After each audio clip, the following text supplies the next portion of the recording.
성도 여러분 안녕하십니까? 2023년 9월 2일 토요 새벽 말씀 함께 나누겠습니다. 함께 나누실 하나님 말씀은 열왕기상 1장 11절에서 27절까지입니다. 본문은 나단과 밧세바가 아도니아에 의한 반란을 다윗에게 알려주는 장면이 기록되어 있습니다. 본문을 통해서 성도는 말씀을 붙들고 또 무기력한 자를 세워주는 자이어야 함에 대해서 묵상하겠습니다. 첫째로 묵상할 내용은 성도는 하나님의 말씀을 붙들고 담대해야 한다는 것입니다. 어제 본문에 보시면 다윗의 넷째 아들 아도니아는 스스로 높여 왕이 되려 하였습니다. 그가 스스로 왕이 되려 했던 방식은 꽤 괜찮았다 할 수 있습니다. 그는 왕의 신하들을 모아 그들에게 인준받으려 했습니다.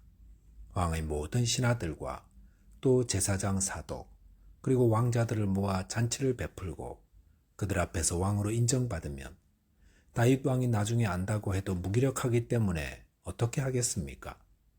아도니아가 얼마나 머리를 많이 썼습니까? 아도니아가 왕이 되는 것은 너무도 분명하다 할 수 있습니다. 그렇기 때문에 다윗의 군대 장관 요압과 제사장 아비아달도 이 일에 합세했던 것입니다. 본문 11절에 보시면 나단이 솔로몬의 어머니 밧세바에게 말하여 이르되 핫기스의 아들 아도니아가 왕이 되었음을 듣지 못하였나이까 우리 주 다윗은 알지 못하시나이다라고 하였습니다. 아도니아가 왕이 되려고 다윗의 모든 신하들을 초청하여 잔치를 벌이고 있을 시간에 나단 선지자는 밧세바를 찾아갔습니다. 그리고 아도니아가 왕이 되었는데 듣지 못했습니까? 우리 주 다윗은 이를 알지 못합니다 라고 알려주었습니다. 이 사실을 전할 때 나단의 마음은 얼마나 불이 탔겠습니까? 지금 1분 1초가 급합니다. 만약 어정쩡하게 아무것도 하지 않고 있으면 아도니아가 왕이 되고 최악의 결과를 맞이하게 될 것입니다. 그럴 때 나단은 어떻게 했습니까? 그는 밧세바를 찾아가고 또 본문 22절에 보시면 다윗 왕을 찾아가 이 사실을 아뢰고 솔로몬을 왕으로 삼도록 결단하게 촉구합니다. 그리고 결과적으로 다윗은 나단 선지자의 말을 듣고 솔로몬을 왕으로 삼게 됩니다. 그래서 솔로몬이 왕이 된 것은 결국 누구의 역할이 컸었습니까? 나단 선지자였습니다. 그런데 이렇게 다윗 왕을 찾아가 모든 말을 전하고 솔로몬을 왕으로 삼도록 권면한 나단의 모습에서 귀한 교훈을 얻게 됩니다. 왜냐하면 당시 왕의 자리는 그 누구도 넘보지 못할 강력하였기 때문에 왕을 만나 이야기를 전하는 것은 참 어려운 일입니다. 그런데도 나단 선지자는 다윗을 만나 사태의 심각성을 알려주고 솔로몬을 왕으로 세우도록 도와주었습니다. 나단이 이런 일을 할 수 있었던 이유가 어디 있었겠습니까? 그것은 그가 하나님의 말씀을 붙잡는 자이기 때문이라 할 수 있습니다. 하나님께서 솔로몬이 태어났을 때 하나님의 사랑을 입은 자라는 여디디아라는 이름을 나단 선지자를 통해 전해주었습니다. 그리고 하나님께서 다윗을 이을 왕으로 솔로몬을 세우신다고 다윗을 통해 말씀하신 것을 나단이 기억하고 있었기 때문입니다. 나단 선지자가 다윗 왕을 찾아가 그가 간음죄와 살인죄를 저질렀다고 회개를 촉구하는 말씀을 담대하게 전할 수 있었던 것도 그가 하나님의 말씀을 붙잡고 있었기 때문입니다. 하나님의 말씀을 붙잡는 자는 이처럼 왕 앞에서도 담대합니다.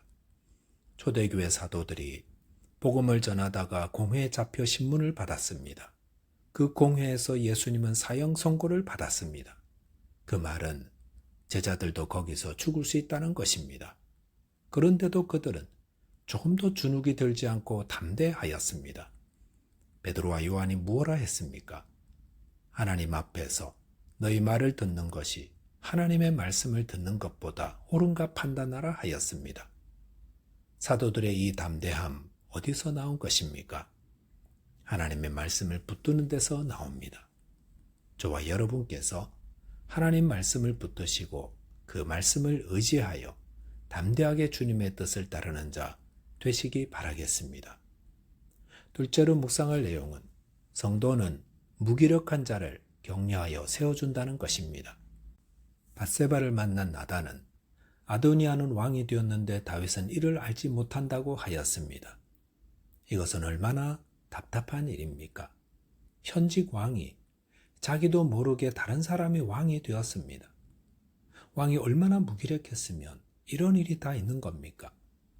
그런데 이렇게 다윗처럼 무기력하여 자기 역할 하나도 하지 못하는 허수아비 같은 자는 오늘날도 많이 있습니다.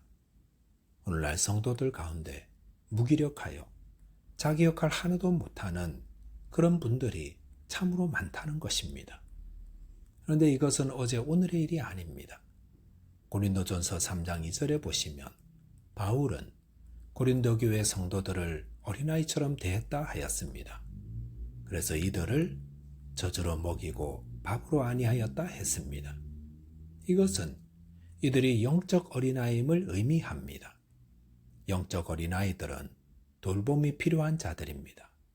스스로 장성하여 어른의 역할을 하지 못하고 계속 돌봄만 받아야 하는 자들이라는 것입니다. 어떤 자들이 영적 어린아이입니까? 고린도 교회를 보면 시기와 분쟁 가운데 있는 자라 하였습니다. 나와 동질감이 있으면 더 가깝고 나와 다르면 시기하고 분쟁한다는 것입니다.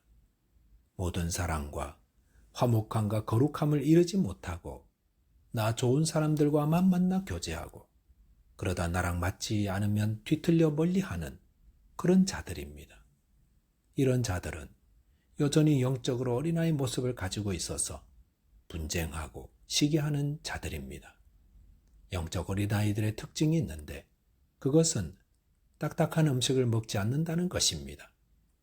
딱딱한 음식이란 낮아짐과 자기 부인과 십자가를 지는 삶 같은 헌신과 섬김의 삶을 말합니다.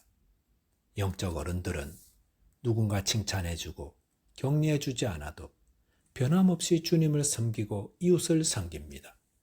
그런데 영적 어린아이들은 이런 격려와 칭찬이 없으면 쉬이 낙심하고 무너지고 맙니다. 그래서 다른 사람들을 세워주지 못하고 섬겨주지 못하고 늘 돌봄을 받아야 한다는 것입니다. 히브리서 5장 13절 14절에 보시면 영적 어린아이는 의의 말씀을 경험하지 못한 자라 하였습니다. 하나님의 말씀을 건성으로 듣고 깊이 고민하지 않기 때문에 계속 어린아이의 자리를 벗어나지 못하는 것입니다. 하지만 영적으로 장성한 자는 지각을 사용함으로 연단을 받아 선악을 분별하는 자들이라 하였습니다. 여기서 지각을 사용한다는 것은 생각한다는 것입니다. 특별히 고난의 때에 끊임없이 내 삶을 되돌아보는 것입니다. 내 삶에 하나님의 뜻이 무엇일까? 혹 내 삶에 회개해야 할 악한 것이 무엇이 있을까? 하나님이 내게 어떤 선한 것을 원하실까? 생각하는 것입니다. 이렇게 생각하며 연단받으면 딱딱한 음식을 먹는 장성한 신앙이 되어 맡은 바 사명을 감당하는 사명자 되는 것입니다. 무기력하게 있던 다윗이 왕으로서 깨어난 것이 무엇 때문이었습니까? 나단 때문입니다. 나단이 찾아와서 지금 어떤 상황인지 또 그가 왕으로서 해야 할 일이 무엇인지를 깨워주었기 때문이었습니다. 본문 24절에 보시면 이르되 내 주 왕께서 이르시기를 아도니아가 나를 이어 왕이 되어 내 왕위에 앉으리라 하셨나이까라고 했습니다. 이것은 나단이 다윗 왕에게 왕께서 아도니아에게 내가 나를 이어 이 왕위에 앉아라고 말씀하셨죠? 라고 역으로 말하는 것입니다. 이 말을 들을 때 다윗의 심령이 어떠했겠습니까? 불이 일어나지 않았겠습니까? 이 왕의 자리는 하나님께서 세워주시는 건데 내가 무력하니까 이런 일이 일어나는구나.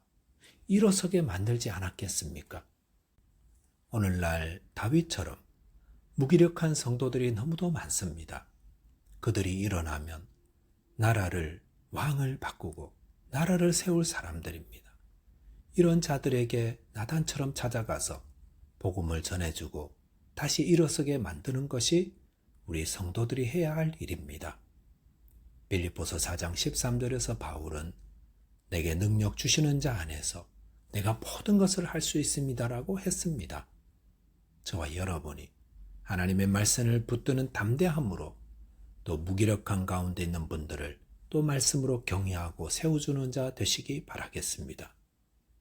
기도하겠습니다.